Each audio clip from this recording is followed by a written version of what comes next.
दोस्तों, यूएस के चैपल हिल के हार्ट हॉस्पिटल में एक नॉर्मल दिन था।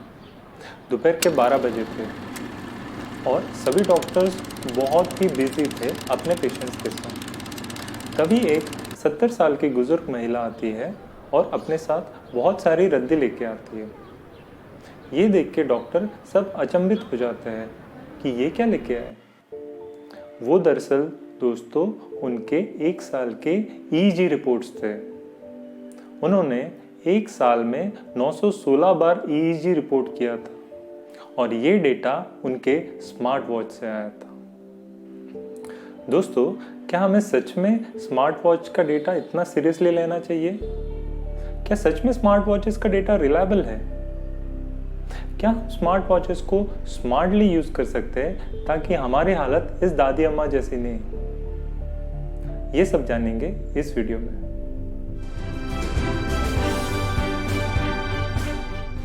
दोस्तों, स्मार्ट वॉचेस की रिलायबिलिटी जानने के लिए यूनिवर्सिटी ऑफ विस्कॉन्सिन में एक एक्सपेरिमेंट किया गया। इस एक्सपेरिमेंट में 4 वॉलंटियर स्टूडेंट्स ने पार्टिसिपेट किया। एक्सपेरिमेंट इस तरह से किया गया कि इन 4 स्टूडेंट्स को 2 सेट में बांटा गया।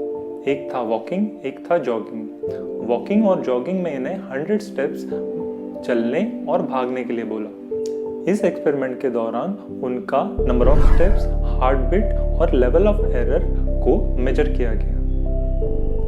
इस एक्सपेरिमेंट के एंड में हमें ये पता चलता है कि जो हमारे नंबर ऑफ स्टेप्स है उसमें सम अमाउंट ऑफ एरर है। ये एरर 2 से 6% तक का हो सकता है। इसका मतलब जो भी आपके स्मार्ट वॉच में दिख रहा है वो सही डेटा नहीं है, उसमें कुछ एरर है।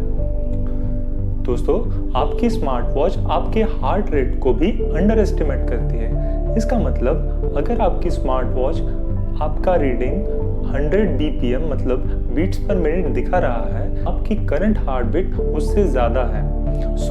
आपकी करंट हार्ट बीट का एरर कम से कम 10 to 15 बीट्स पर मिनट होता है। अगर आपका स्मार्ट वॉच 100 दिखा रहा है, इसका मतलब आपकी हार्ट बीट 110 से 115 है। और दोस्तों, सबसे शॉकिंग या अमेजिंग डेटा ये मिला कि इस एरर का स्मार्ट वॉच के प्राइस से कुछ भी रिलेशन नहीं है। चाहे आपकी स्मार्ट वॉच सस्ती हो या महंगी, इन दोनों में एरर समान है। तो जब भी आप नेक्स्ट टाइम स्मार्ट वॉच खरीदने जाए तो अगर आपका एक्यूरेसी पे ज़्यादा फोकस है तो प्राइस में हिचकिचाइए मत। आपकी सस्ती स्मार्ट वॉच भी सेम एक्यूरेसी देगी। बट दोस्तों, हम कैसे निकाल सकते हैं कि हमारा एक्चुअल में एज के हिसाब से क्या हार्ट रेट होना चाहिए? 36 साल के कार्तिक शास्त्री रोज वर्कआउट करते थे और ये अपना वर्कआउट का डेटा अपनी एप्पल वॉच में स्टोर करते थे। मई में कार्तिक को कोविड हुआ और उसके बाद जब भी वो ट्रेडमिल पे भागते या फिर ट्रेडमिल पे चलते, उनका हार्ट रेट 150 तक शूट अप हो जाता। दोस्तों, जब भी आप हाइपर एक्टिव या स्ट्रेनस एक्सरसाइज करते हो तब आपका हार्ट रेट आपको मॉनिटर करना चाहिए। बट हम अपना सेफ हार्ट रेट कैसे कैलकुलेट कर सकते हैं? इसके लिए कार्डियोलॉजी में बहुत ही सिंपल और डिफाइंड फॉर्मूला है। डॉक्टर संजय मित्तल, जो कि डायरेक्टर है प्रिवेंटिव एंड क्लिनिकल कार्डियोलॉजी के, वो बताते हैं इसका formula 220 minus the age of the person. इसका मतलब अगर आपका एज 50 ईयर्स हो तो 220 माइनस 50 यू विल गेट 170। 170 आपका 100% कैपेसिटी है हार्ट का। जब भी आप एक्सरसाइज करते हैं या वर्कआउट करते हैं, उस वक्त सिर्फ आपका 70% of the highest heart beat आपको जाना चाहिए। उससे ऊपर अगर आप जाते हैं तो इट इज क्वाइट डेंजरस। तो इसका मतलब ये है क्या कि हमेशा हमें अपने स्मार्ट वॉच में अपना हार्ट मॉनिटर करना पड़ेगा जब भी हम वर्कआउट कर रहे हैं, जब भी हम जॉगिंग कर रहे हैं, जब भी हम रनिंग कर रहे हैं? डॉक्टर मित्तल कहते हैं कि आप अपने हार्ट रेट को मॉनिटर कर सकते हैं, बट वो एक इतना भी ऑब्सेसिव नहीं होना चाहिए कि वो एक पैरानोइया में कन्वर्ट हो जाए। आप पर्टिकुलर डिसिप्लिन से अपने हार्ट को मॉनिटर करना पड़ेगा। दोस्तों, एक्सरसाइज करने से हमारा मूड बूस्ट होता है और उसके साथ हमारा डाइट भी अच्छा रहता है। कार्डियोवास्कुलर एक्टिविटी के वजह से हमारा लंग कैपेसिटी भी इंक्रीज होता है, जिसका वजह से हमारा कार्डियक मसल्स और स्ट्रॉन्ग होते हैं। बट दोस्तों, हमारे बॉडी का एक लिमिट होता है और उस लिमिट को हमें जानना बहुत ज़रूरी है। ज़रूरत से ज़्यादा अगर स्ट्रेनस एक्सरसाइज अगर हम करते हैं तो उस वजह से हमारा हार्ट में प्रॉब्लम भी हो सकता है। दोस्तों, जो 70 साल की दादी थी जिनके बारे में हमने वीडियो की स्टार्टिंग में बात की, उन्हें एक्चुअली इरेगुलर हार्ट बीट्स का प्रॉब्लम था।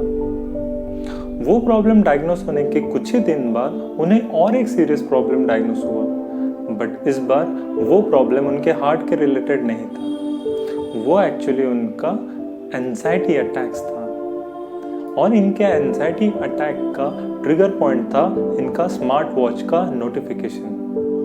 एक्चुअली ऐसा होता था, उनके हार्ट कंडीशन के कारण इनका जो स्मार्ट वॉच था वो उनको जब भी उनका हार्ट बीट बहुत लो हो जाता तभी वो एक अलार्म देता, और जब भी हार्ट बीट ज़्यादा हो जाता तभी भी एक अलार्म देता।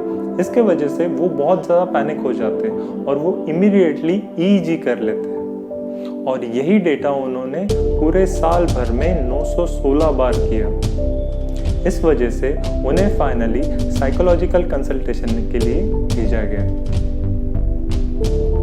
दोस्तों, इसका मतलब ये नहीं है कि आप स्मार्ट वॉच यूज़ करना बंद कर दें। ऐसे बहुत बार हुआ है कि एप्पल वॉच के वजह से बहुत सारे लोगों की जान बची। बट आप अगर स्मार्ट वॉच पे इतना ज़्यादा रिलाई करोगे तो आपको और एक मेंटल डिसऑर्डर होने के बहुत ज़्यादा चांसेस हैं। और ये दादी अम्मा कोई अकेली पेशेंट नहीं है जिन्हें ये प्रॉब्लम है। बहुत सारे पेशेंट हैं जिनको हार्ट कंडीशन है, उन्हें similar anxiety attacks disorder diagnose किया गया है। अगली बार जब भी आप स्मार्ट वॉच लेने जाओ तो ये पॉइंट्स हमेशा याद रखना। अपनी स्मार्ट वॉच पे इतना भी रिलाई मत करो कि आप उस पर डिपेंडेंट हो जाओ। और दूसरी बात है कि करंटली स्मार्ट वॉच हमेशा हार्ट रेट को अंडर एस्टिमेट करते हैं और उसमें हमेशा एरर होता है। तो जो भी हार्ट बीट स्मार्ट वॉच दिखा रहा है उससे ज़्यादा ही आपका हार्ट रेट है। और आपको तो अभी पता चल ही गया होगा कि आपका सेफ हार्ट रेट कैसे निकालें। और थर्ड पॉइंट है कि आप स्मार्ट वॉच पे इतना ज़्यादा भी रिलाई मत हो जाओ कि आपको उस पे एंजाइटी हो। So stay safe, stay healthy, bye.